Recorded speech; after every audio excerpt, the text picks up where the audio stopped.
કે આ સ્ત્રીએ તમારી જિંદગી બગાડી નાખી. ગુસ્સામાં બોલ્યું, પ્રેમથી બોલ્યું, વટથી બોલ્યું.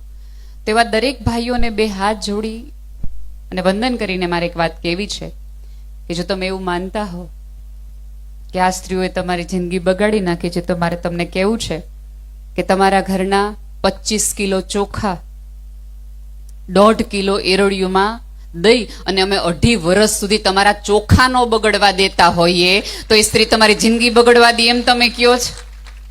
તમારા ઘરની રકેબી તૂટે ને તો ચીસ અમારામાંથી નીકળે કે આના પરસેવાની કમાણીની છે ને એટલે રાડ નીકળે, તો આપણે કે પણ હું રાડું નાખસ, આ રકેબી તૂટી ગઈ એમાં. અહીંયા હવે ભરત છે ને, આ બધી બાઓ ને માવડીઓને પૂછજો કે પેલા ભરત ધરવા માટે તમને સારું કાપડ નહોતું અપાવાતું. જે લીરા હોય, ચોડાઈ ગયેલું હોય, ફાટી ગયેલું હોય, ફેંકી દેવાનું હોય ને, ઈ કાપડ તમને આપે અને એમાંથી તમારે ભાત પાડવાની. એક સરખા લીટામાંથી સુંદર દેખાડ્યું, સાહેબ આ એ સ્ત્રીઓ છે કે તમારા ઘરના ફાટેલા કપડાઓમાંથી તમારા બધાના વાસ્તી સરસ મજાના તમારા આંગણા રૂડા લાગે ને એવા ભરતકામ કરીને દેખાડ્યું હોય, ફાટેલાને સાજા કરી નાખે. એ આ બધી માતાજીઓ છે. અને સાવ સાદી વાત છે સાહેબ, મેં તો અનેકો નેકવાર સ્ટેજ ઉપરથી કીધું છે અને જવાબદારી સાથે કહું છું, જે દિવસે તમારી ઉમરાવાળી રાજી ને તે દી તમારી ડુંગરાવાળી રાજી. બાકી ભૂલી જાઓ, ભૂલી જાઓ. માગો તો ઉપરવાળા આગળ માગજો, અનહદ માગજો, માગવું જ જોઈએ. હું તો એમ જ કહું છું, બધા એમ કે ભગવાન આગળ મગાય જ નહીં. હું તો એમ કહું ભગવાન આગળ જ મગાય. 2 હાથ વાળા આગળ માગ્યું છે ને તો 10 જણને કહે, 1000 હાથ વાળા આગળ માગો ને તો કોઈ દી કોઈને કહેવા નહીં આવે કાણે મારી આગળ માગ્યું તું. માગો જ, જે જોતું હોય માગો, અઢળક માગો. કારણ કે તમારી આગળ હશે તો તમે આવી કથાઓ કરી શકશો, મંડપો કરી શકો, બેન દીકરીઓને સાચવી શકશો.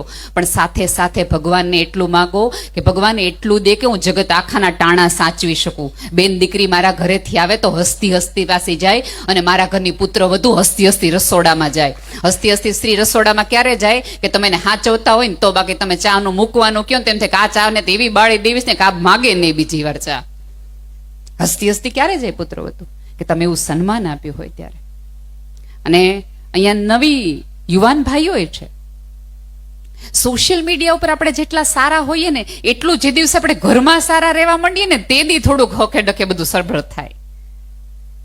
તમે જુઓ ત્યાં કોઈક સરસ મજાની બેન છે, એક ગમે એવી, હા એ બેનને આપણે કોઈ દિવસ મળ્યા ન હોય. અને બીજું કે તમે જેને સરલા કહો છો ને એ એકચ્યુઅલી સુરેશ છે એવું ઝુકરબર્ગે કહે છે.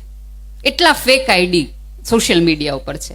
ત્યાં એક સરસ મજાનો શાકનો ફોટો, રીંગણાનો ઓળાનો ફોટો મૂકે, તમે કેટલા દિલ દિયો, અંગૂઠા દિયો. અરે આ મરી ગયા બિચારા, વાઢિયા પડી ગયા ઓળા કરી કરીને. કોઈ દી ન કીધું કે હારું બનાવ્યું ને, તો તરત જ આપણે રોજ હું ઓળા ને રોટલા હિલાવતા હશે નહીં. એક બહુ ખોટી ગેરસમજણ આપણા બધાના મગજમાં એવી રહી ગઈ છે કે ઘરના હોય ને થેન્ક યુ નહીં કહેવાનું. ઘરનાને કોઈ માફી માંગવાની રીત પારકા રહ્યો, એની માફી હોય, પોતાના થોડી માફી હોય નહીં. સૌથી વધુ તમારી બાજુમાં ને પડખે રહેનાર વ્યક્તિ છે એને જરૂર છે તમારા થેન્ક યુ ને સોરી. અને સૌથી કહું, આ બધી માં છે ને, માં એ પેઢીએ તો આભાર સાંભળ્યો જ નથી અને જગતનો અબજસ જ લીધો છે.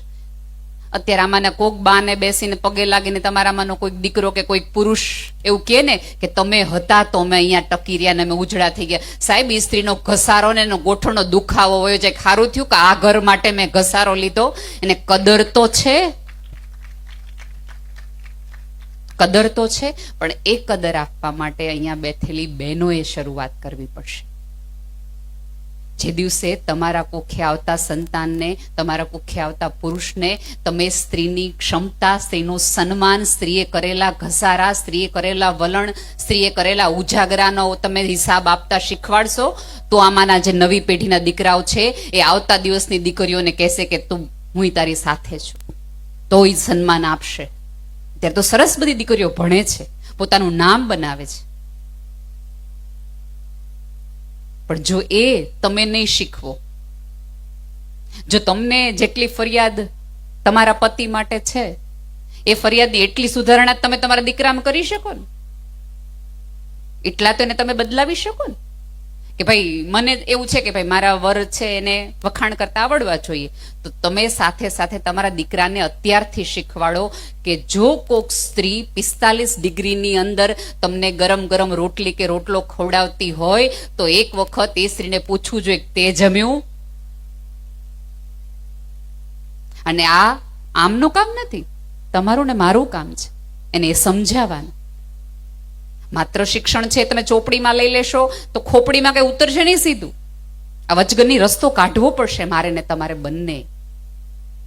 આ આખી કથાઓની અંદર સ્ત્રી પાત્રોના સર્જનની કેટલી બધી કથાઓ છે. કોઈક દિવસ ધ્યાનથી સાંભળો. પણ આમાં કેવું થાય ખબર છે કે આવી બધી વાતો થતી હોય ને એટલે આપણે એમ થાય સાંભળજો તમે તમારી હાટું હતું. અને બીજું કે પરિવારને જોડવા માટે સ્ત્રીએ સૌથી મોટી ભૂમિકા નિભાવવી પડે. કારણ કે મેં જેમ કીધું એમ કે ફાટેલા કપડાઓમાંથી સરસ મજાની રચનાઓ કરીને, સરસ મજાના ભરત ગૂંથણ કરીને તમે સરસ મજાનો ચાકડો બનાવી શકો, પણ એ ચાકડો બનાવતી વખતે એ સોયના ટેભા ઉપર તમારા ટસિયા ફૂટી જાય તો એ તમારે જ પી જવા પડે. એ લોહીના ટસિયા તમારે જ પીધા પડે. તમારું લોહી તમે પીધા કરો ને બાળ્યા કરો ને તો પરિવાર ભેગા ને જોડાયેલા રહે, અને તો તમારા ચાકડા રૂડા લાગે. એના વગર શક્ય નથી. પણ આપણે તો કેવું કે વખાણ કરવાના હોય ને તો દરેક વ્યક્તિ બાજુની મામા દીકરાની વહુ એટલી ડાય, અને એ કોના વખાણ, એ વખાણ કોની સામે કરો? તમારા દીકરાની વહુ સામે કરો. તમે